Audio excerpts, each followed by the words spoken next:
Depuis 1996, les appels de secours 15-18-112 sont reçus sur la Haute-Savoie en un lieu unique, le Centre de traitement et de régulation des appels. Dès 2005, il nous est apparu important d'envisager la mise en place d'un système d'information unique, de gestion des appels et de traitement de l'alerte, partagé entre l'ensemble des partenaires, c'est-à-dire les sapeurs-pompiers, les ambulanciers privés et le SAMU.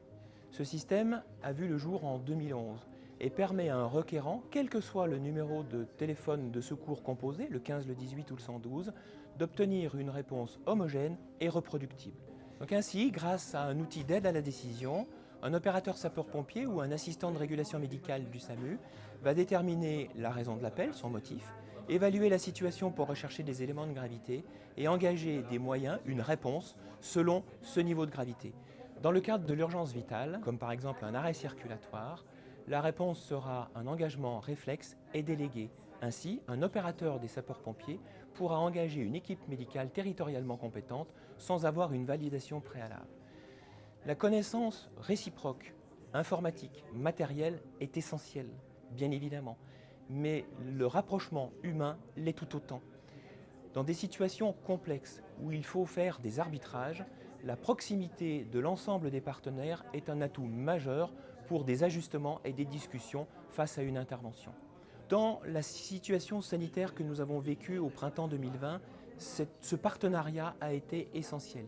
Il a permis au SAMU de pouvoir bénéficier de la montée en puissance et en charge face à la sollicitation qui est devenue majeure par la mise en place par le SDIS d'une salle de rappel pour les patients suspects Covid.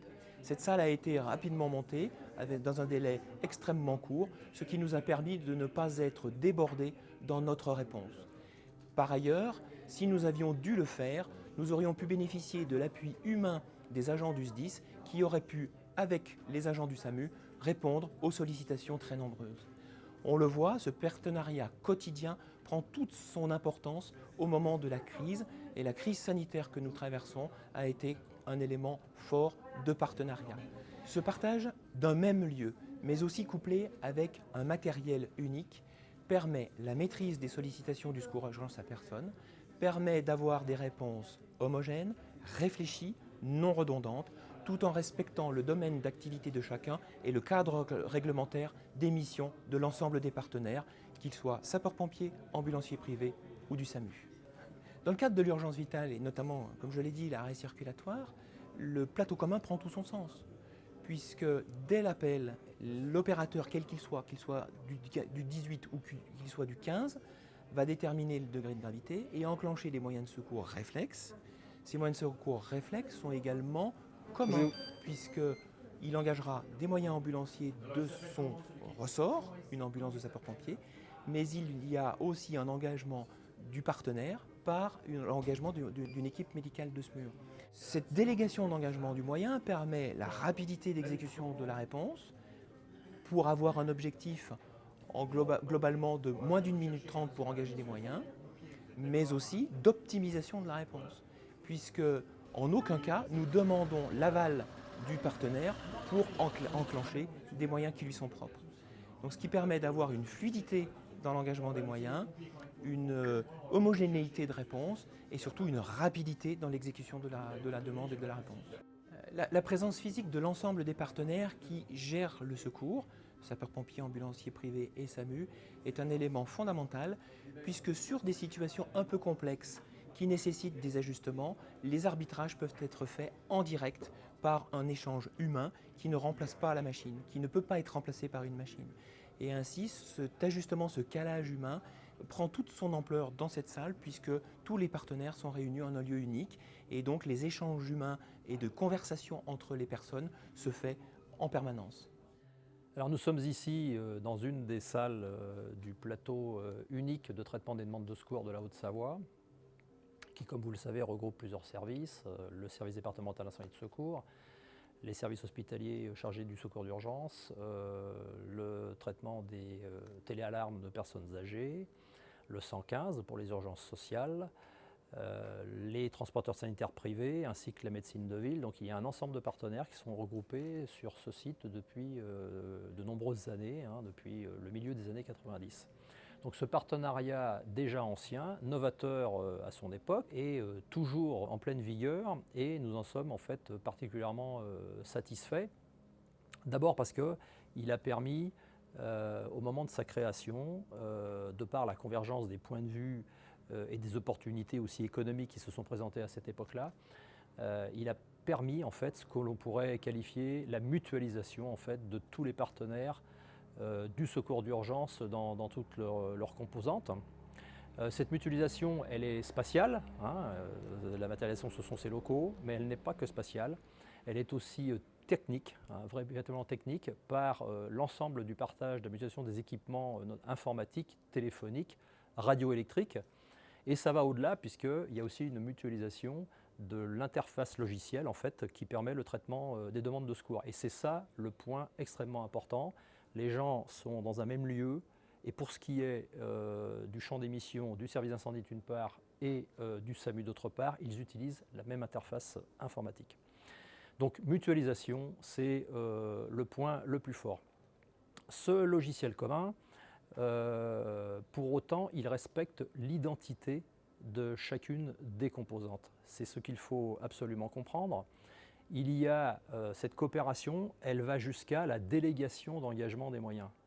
Peu importe quel est l'opérateur hospitalier ou sapeur-pompier qui reçoit la demande de secours, le déroulé du traitement de la demande de secours fait que le premier engagement de moyens pourra être opéré pour le compte de son partenaire par l'autre partenaire. Donc ça, c'est un point extrêmement fort de cette coopération que l'on retrouve ici sur ce plateau. Et puis, l'autre point fort, c'est notamment un énorme avantage en situation d'urgence absolue, en situation exceptionnelle. Alors, on l'a vu récemment avec l'affaire de la crise sanitaire ce printemps, hein, puisque nous avons pu, en 24 heures, étendre, le SDIS a étendu, pour le compte du SAMU, les locaux mis à sa disposition et dédiés spécifiquement à la gestion de la Covid-19.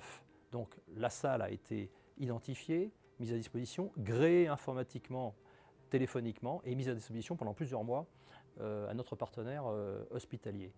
Il y a aussi toutes les situations d'urgence collective qui ont une composante de nombreuses victimes. Il est évident que la proximité physique des personnes, leur longue expérience de la coopération, plus l'usage des équipements communs font que la montée en puissance est facilitée. Et donc ça, c'est un point extrêmement fort pour le commandant des opérations de secours que je suis dans ce département. Un troisième point de l'avantage que présente cette coopération sur un site unique en situation exceptionnelle, dès lors que l'on parle d'outils informatiques, on doit intégrer la composante de la défaillance technique.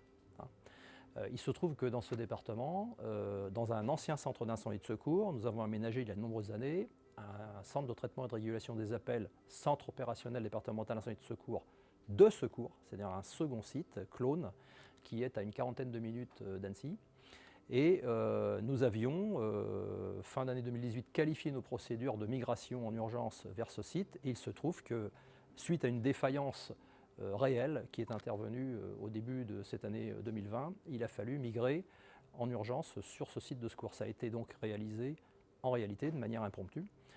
Et le fait que nous sommes constamment sur ce même site, notamment avec notre partenaire hospitalier, a permis, de par la connaissance mutuelle que nous avons de nos procédures, de faciliter cette migration en un temps record, puisque nous nous sommes installés en moins de 3 heures sur le site de secours.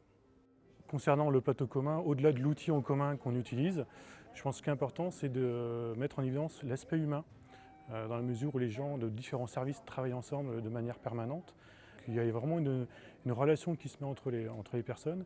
Et du coup, dès qu'il y a une situation de crise, forcément les échanges sont facilités. On n'apporte pas une personne qu'on connaît de la même manière qu'une personne qu'on ne connaît pas. Et de plus, la proximité physique fait que les échanges sont beaucoup plus faciles. Entre un médecin qui est au bout du téléphone et qu'on appelle et qu'on ne voit pas s'il est occupé, et un médecin qu'on voit physiquement et qu'on peut ou pas déranger, ben, là on le voit tout de suite sur le plateau commun. Après aussi, l'intérêt, c'est que les gens du coup s'enrichissent mutuellement de par la connaissance des structures sur le SDIS ou le SAMU. On voit aussi les contraintes de chaque structure dans le fonctionnement au quotidien. Donc tout ça participe au fait que les deux services finalement s'aident mutuellement sur ce plateau. Après, on a développé cet aspect de mutualisation, de travail en commun jusqu'à la partie formation. Et pour ça, on dispose donc d'un site de formation qui est identique, qui est partagé et qui nous sert aussi de site de repli. Donc ça, finalement, on a atteint un niveau de résilience relativement important parce que les gens se connaissent, peuvent s'aider mutuellement et ont aussi un outil de secours qui est partagé. Qu'on est sur un département un peu atypique en matière de risques, on a des risques nautiques, risques liés à la montagne, où les échanges sont vraiment très importants avant de déclencher des moyens de secours style hélico. Ce n'est pas une décision qu'on prend comme ça, des fois en 30 secondes, il faut des échanges entre les différents services. Et là aussi, forcément, c'est facilité par le fait que les gens physiquement vont se regrouper sur le plateau à 2 ou à 3, consulter une carte en même temps et pouvoir échanger et décider de la meilleure solution qui sera retenue par les différents services.